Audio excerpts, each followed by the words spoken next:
ગુજરાતીમાં? સવાર સાત. હવે આપણે એને સંસ્કૃતમાં કેવું હોય તો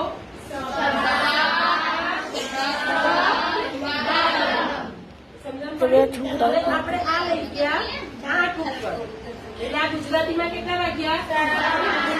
સવાર. હવે આપણે એને સંસ્કૃતમાં કેવું છે તો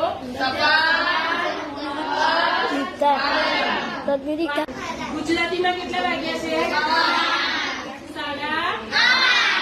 હવે એને સંસ્કૃતમાં કેવા હોય તો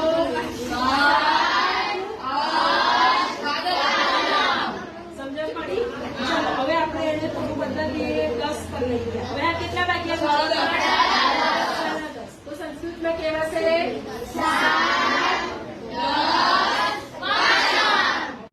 ગુજરાતીમાં કેટલા વાગ્યા કહેવાય? 10:15 કહેવાય. હવે હવે આપણે અહીંયા આગળ લઈ જઈએ છીએ અને 2 પર. તો આ કેટલા વાગ્યા કહેવાશે? કેટલા વાગ્યા કહેવાય? 2:15. બરોબર છે. તો શું બોલાય?